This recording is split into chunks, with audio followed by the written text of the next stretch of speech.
Team Guwapa ang tagapagtanggol ng dalaga. Ako ang tagapagtanggol ng dalaga. Ang Team Guwapa ang tagapagtanggol ng dalaga. Ang Team Guwapa ang boses ng dalaga. Bakit ngayon pinalalabas mo na ang Team Guwapa ay pure charity? Pure charity pala. Bakit gamit na gamit mo ang dalaga? Ngayon kasagsaga ng issue. Nilagay-lagay mo, kinaray-karay mo sa team mo. So ano ang motibo? Ano ang intention? Bakit inilalagay mo? Dahil ginamit mo for the sake of. Eto na. Ngayon, ayaw mo na ikaw ay utusan na ipagtanggol ang dalaga at sasabihin mo ikaw ay nagbagong buhay at ikaw na ay anak ng Diyos at naglilingkod sa simbahan. Bakit ganun? Utak galit na sa puso nila. Mga bagay na hindi na po dapat. Hindi na raw pag-charity ang isip ng iba. May mga puot at galit na hindi na raw dapat. Hindi ba kaya ka nagtatag ng Team Guwapa? Ang sabi mo, kami ang boses ni Guwapa. Kami ang tagapagtanggol ng dalaga. Kami ang katotohanan.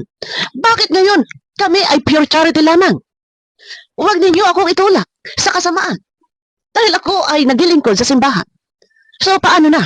Nang umpisa pa lang nakiray-karay mo ang dalaga na kami ang katotohanan. Kami ang nasa katotohanan. Kami ang tagapagtanggol. Ha? Bakit ngayon? Ako ay naglilingkod lamang sa simbahan. Huwag ninyo akong diktahan. Huwag ninyo akong turuan na ako nakipaglaban dahil ako ay nagbago na. Kawawa naman pala. Ginamit mo lang pala ang dalaga. Para sa iyong kuno di o mano. Pagtulong kuno. Alam niyo mga kalingap, mga ka-atonis, nangihinayang talaga ako sa sitwasyon na kinaroroonan ngayon ni Marimar at ng kanyang pamilya. Yes, may mga pagkakamali sila, may mga desisyon sila na mali. Sayang talaga. Sayang na sayang lang. Kung hindi sana sila naniwala dito sa mga taong nagsusulsul sa kanila, maganda pa sana ang buhay nila. Bakit kasi kailangan pang magpatulpo? Bakit kasi kailangan pang magsalita ng manya? Bakit kailangan pa kasi manduro? Bakit kailangan pang matapos ang magandang samahan na hinubog na mahabang panahon sa kalingap na naging dahilan ng pagganda ng kanilang buhay na pilit namang sinisira ng mga anti-kalingap, pinipilit na sirain ng mga taong may pansariling interes. Nakagaya ngayon ng mga taong nagbabanal-banalan.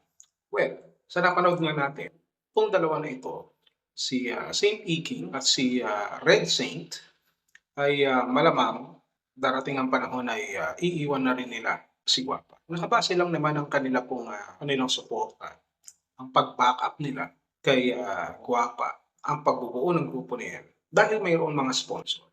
Kasi kung walang sponsor, anong gagawin nila kay Guwapa? Di ba? Wala naman silang kakayanan na tumulong. Kaya nga nananawagan din sila sa kanilang mga live na nagsasabi ng kanilang kailangan at kung ano-ano pa. At ang masakit na rito, pati simbahan nadadamay, pati simbahan nagagamit. Kita niyo naman, depender sila ni Guwapa. Pero ngayon, where are they now? Where? Hindi natin makita. Bakit kaya? Sabi nga ni Dr. Labe, hindi na raw charity. So magko-concentrate na nga siya, no? Sa sinasabi niya, base sa napanood natin kay Baby Bobby na ito daw ang kanyang naisin sa kanyang buhay na maglingkod sa simbahan at tulungan na simbahan. Wow! Talaga naman. Buti na lang hindi siya nagka-apoy ng kanyang sinasabi ito. Kasi this is the last sort of things. Ito yung hindi natin dapat na ginagawa o ginagamit pagdating sa usapin ng simbahan na madadamay dito para sa ating sariling agenda. Ngayon, naging charity ka. Wala pa sa atin, naging charity ka na. Naging tagapaglingkod ka ng simbahan. Diba? Pagkatapos niyan, sasarili ka na lang. Pati si Red Saint, susunod na rin sa iyo. Magsasarili na rin. Yung pulong uod na yan, papasok muli sa kailain ng lima ng lupa at magtatago. Kapag unti-unti na nabwisit yung mga sponsor na sumusuporta kay Guwapa at nag-aalisan at napunta na sa akin. So may iiwan na naman si Guwapa, pati ang kanyang pamilya at kasalanan ninyo yan. Pero okay lang. Alam nyo kung bakit okay lang? Alam nyo? Kasi nandiyan dyan naman sila Joel Salcedo at si Capeso. Yung mga yan, abangers yan. Kung baga, sa pagkuha ng kaluluwang naliligaw, Yang mga yan, kapag ang iyong pagkatao ay namatay na, ito yung mga nag-aabang sa'yo, nakukuha ng mga espiritu, mga nilalang. Mahihinang nilalang na espiritu na kumukuha ng mga taong naliligaw ang kaluluwa. Yan sila Salcedo at si Capeso. Itong si Capeso, kaya masyado nagpapaniwala. Kasi yan yung tipong tao na depressed. No? Gusto puro yung kanya maririnig lang ay magagandang bagay para sa kanya. No? Ayaw niya na sasabihan o napag-uusapan. Di ba? Ayaw niya na pinagkakaisahan daw siya. Tinatraidor siya doon sa GC. Di ba? Pero kung tutuusin, napakaliit na bagay. Kumpara doon sa buhay na naging buhay nila sa Kalingap nung sila ay matulungan ng Kalingap.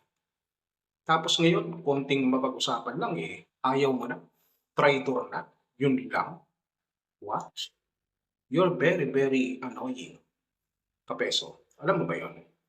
Alam mo ba? Gusto mo pala puro papuri, no? Para sa inyo yung sasabihin. Ito sinasabi ko to dahil sila yung candidate no, para sumalo kay Guapa sakaling iwan lang ng tuluyan ni Saint Iking, the Red Saint, itong si Guapa, itong si Marimar. Gusto pala nitong mga to puro papuri. Gusto niyo pala ng papuri, hindi pumunta na lang kayo doon sa simbahan, samahan niyo na si Saint Iking at Red Saint. Doon maraming papuri sa simbahan. Papuri sa kaitaasan. Yung totoo lang. Pero kayo, hindi naman kayo kaitaasan Matataas lang ang airing nyo. Matataas lang ang inyong mga ihi. Ang totoo niyan, sa kakaihi nyo naman pataas, yung ihi nyo pumapatak mismo sa inyo. Sa inyo rin bumabagsak. Sa inyong dalawa ni Joel Salcedo. Babalik din sa inyo. Nababack to you kayo madalas.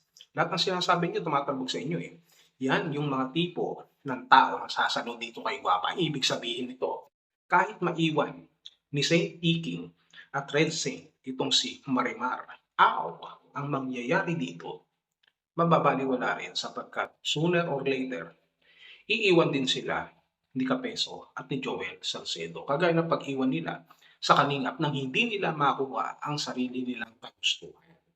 Ganyan ang mangyayari. Kasi kapag napwisit nga mga sponsor, masyado na natoksikan, naglabasan na ang kanilang mga kulay, itim, puti, pula, mawawala rin lahat. Kasi nga, depende naman ang suporta nila dito kay Marimar sa mga sponsor. Pag wala ng sponsor, babo. Yan ang masakit na katotohanan. Sabi pa ni Capeso, nakarano, hindi raw makamove on yung Kalingap. Hindi raw makamove on si Kuya Bal kay Marimar dahil mawawala daw yung kita. So, parang sa kanya rin applicable yun Hindi sila makamove on yung mga anti-Kalingap na yan, laro na siya sa content sa Kalingap. Kasi nga, mawawalan sila ng kita. Oo, mahilig kasi sa mga kita yan Kita mo, hanap ng butas sa Kalingap. Kasi nga, marami sila nakikita. Dapat tong mga ito nagtrabaho sa NTRCB. Total ang hilig manilip. Kakakulitin na yung mga yan, labas pa yung mga dila nila. Nakita nyo naman. Kaya, sabi ko sa inyo, abangan nyo to. Hindi pa tatagal, hindi pa nasasarapan. Iiwan din nila si Marimar. Iiwan ni Saint Iking, iiwan ni Red Saint, at iiwan ni Capeso at ni Joel Salcedo. Alam naman natin ang likaw ng mga bituka ng mga yan. Mark my words, sooner or later, sila-sila din ang magkakalaban, ang magrarambulan. Watch out. You will see. Kawawa naman si Marimar. Ako.